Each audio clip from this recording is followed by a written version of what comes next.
Hi everyone, welcome to Tulsi Online Tutorials. Please like and subscribe my channel and click on bell icon for more updates.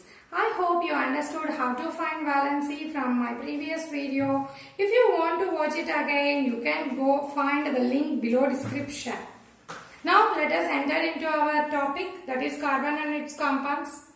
So we have a question here, carbon is ionic bond or a covalent bond. Here answer is carbon is a covalent bond.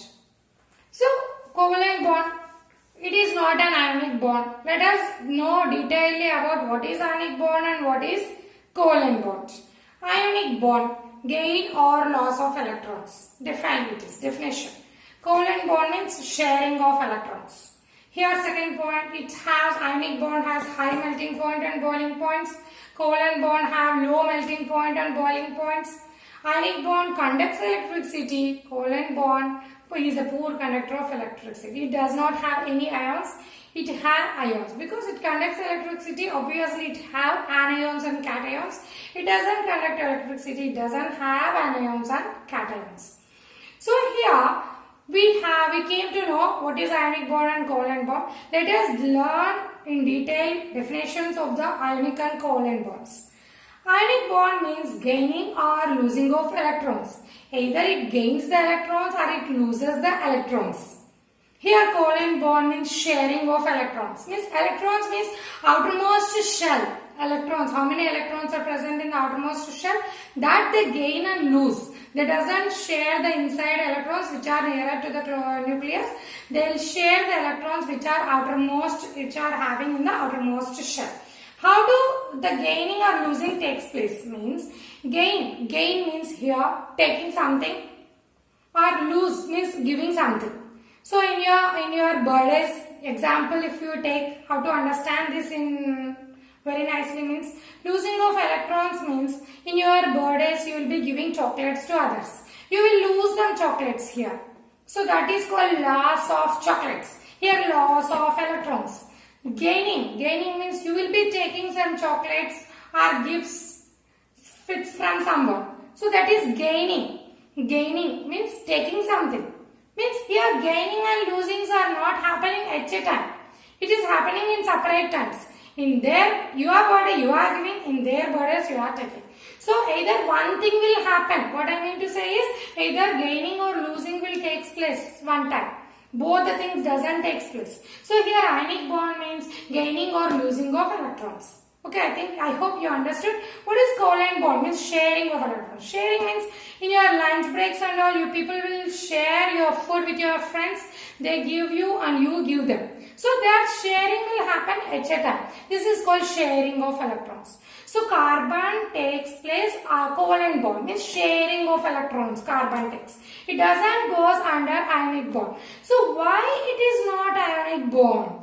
Why carbon does not come under ionic bond? Why it comes under a covalent bond?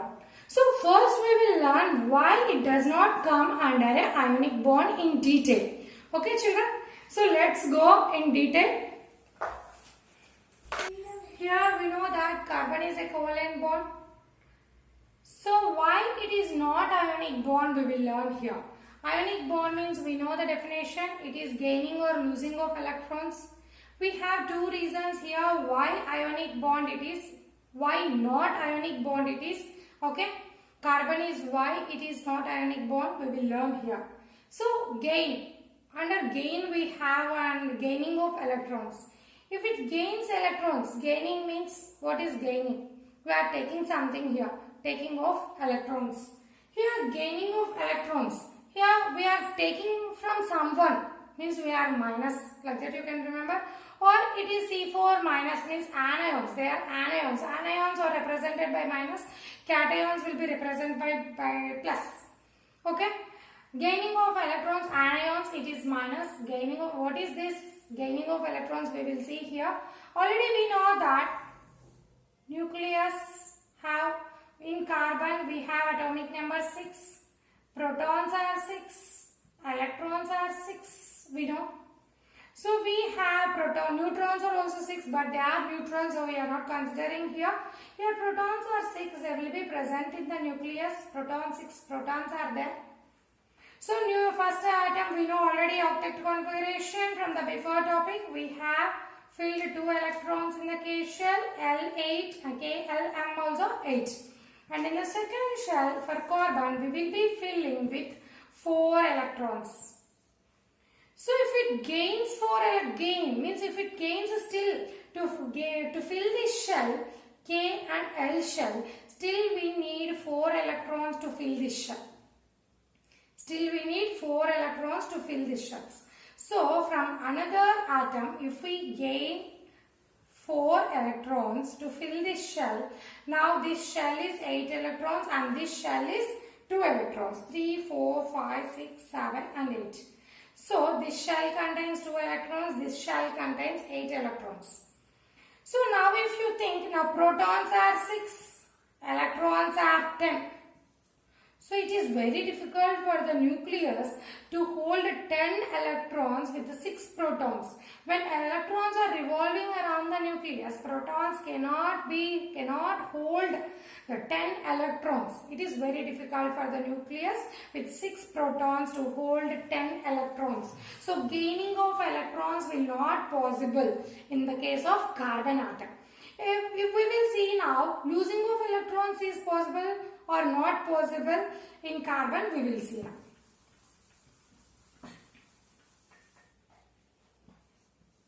Losing of electrons. C4. Already we have learned it is C4 minus for gaining. For losing it is C4 plus. C4 plus. We can say it as cation. We can say it as cation because it is plus. Cation it is. So losing of electrons we will see here now. We have 6 protons and first shell we will have 2 electrons and in the next shell we will have 4 electrons as carbon is having atomic number 6. If we lose 4 electrons, if we give these 4 electrons to another atom, so the first shell only we will have and the second shell will not be having. 4 electrons we already losing now.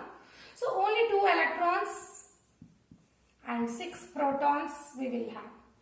Sorry, 2 electrons and 6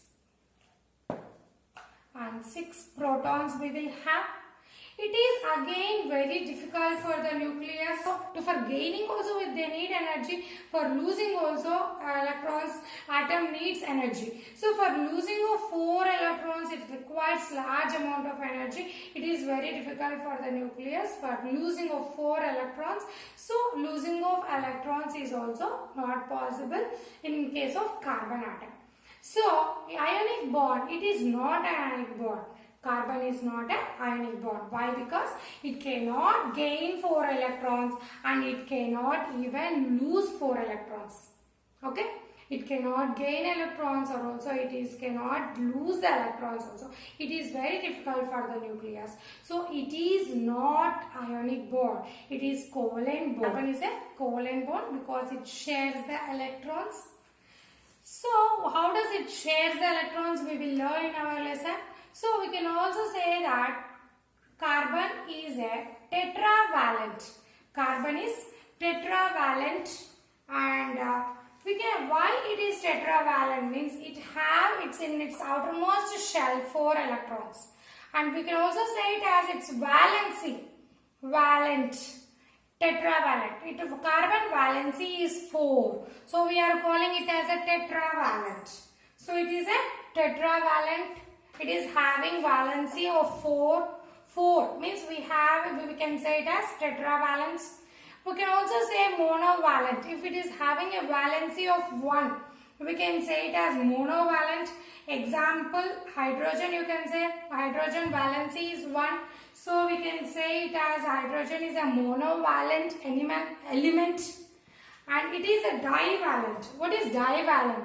Valency of 2 is called divalent. We can give example as oxygen. Oxygen valency is 2. And we can say trivalent. If its valency is 3, we can give example as nitrogen. We can give example as nitrogen. So nitrogen valency is 3. We call it as trivalent. Oxygen valency is 2. We will call it as divalent. Hydrogen valency is 1. So we call it as monovalent. Carbon valency is 4. We call it as tetravalent. So in our further lesson, we will learn how the dot structures, how to draw the dot structures, and what is the versatile nature of the carbon, and so on. So we will learn the dot structures, how do they share the electrons, how do this carbon shares the electrons with other atoms. Please like and subscribe my channel. Thank you.